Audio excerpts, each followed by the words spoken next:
आज मैं आपके साथ एकदम नई और यूनिक रेसिपी शेयर करने जा रही हूँ, भुजिया पराठा। तो मेरे पास यहाँ पे भुजिया का पैकेट है। आप कोई भी ब्रांड का भुजिया इस्तेमाल कर सकते हैं। ये वही नमकीन है जो आप हमेशा चाय के साथ खाते होंगे। तो पराठे बनाने के लिए हम सबसे पहले आटा लगा लेंगे। तो मैंने यहाँ पर लिया है 1 कटोरी गेहूं का आटा। इसमें हम डालेंगे थोड़ा सा नमक और 2 चम्मच तेल डाल लेंगे। इसकी जगह पे आप घी भी डाल सकते हैं। अब अच्छे से हम आटे को मिक्स कर लेंगे। अब थोड़ा थोड़ा पानी डालकर हम सख्त आटा तैयार कर लेंगे।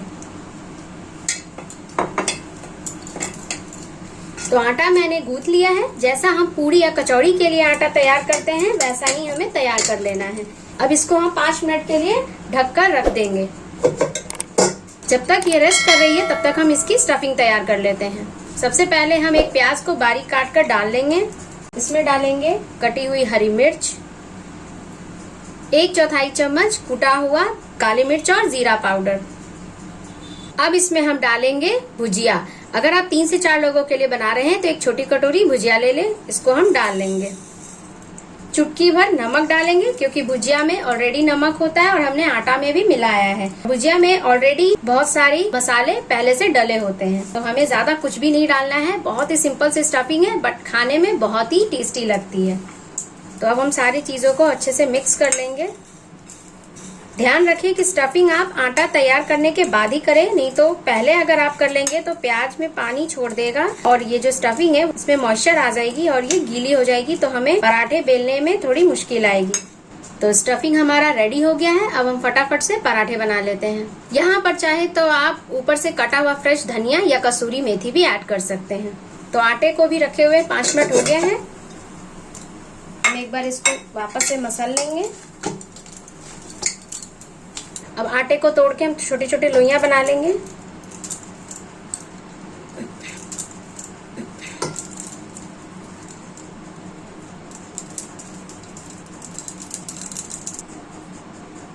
अब हम एक लोई को सूखे आटे में डस्ट करके रोटी के साइज का बेल लेंगे। थोड़ी मोटी रोटी हम बनाएंगे। रोटी मैंने बना ली है। अब हम बीच में स्टफिंग को डालेंगे। तो मैंने 2 छोटे चम्मच स्टफिंग डाल लिया है। सेंटर में हम डालेंगे।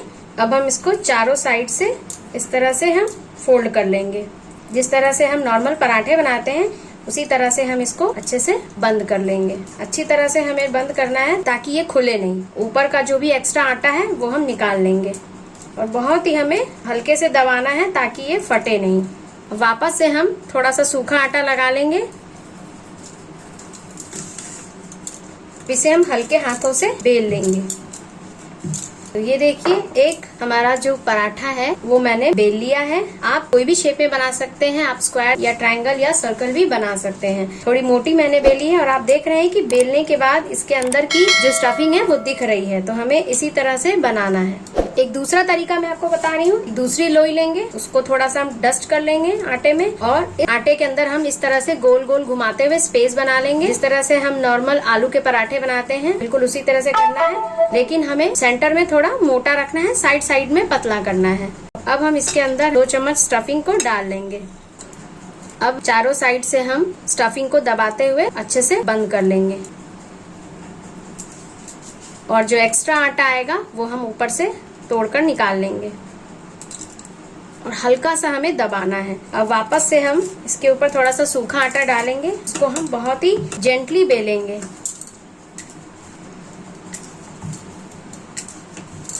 तो ये लीजिए, एक इस तरीके से भी हमने पराठे बनाकर तैयार कर लिए और आपको दिख रहा होगा कि अंदर की जो स्टफिंग है वो थोड़ी थोड़ी दिख रही है।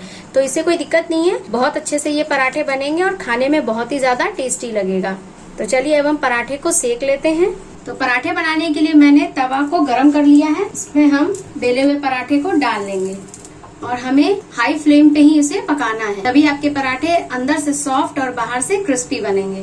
तो एक साइड से ये सिक गया होगा, हम इसे पलट लेते हैं। अब हम इसके ऊपर थोड़ा थोड़ा तेल लगाकर दोनों साइड से सेक लेंगे। आप इसकी जगह पे घी भी डाल सकते हैं। पलट के हम दूसरी साइड भी तेल डाल लेंगे। अच्छी तरह से हम दबाते हुए इसे सेक लेंगे। तो दोनों साइड से ये पराठे अच्छे से सिक गए हैं।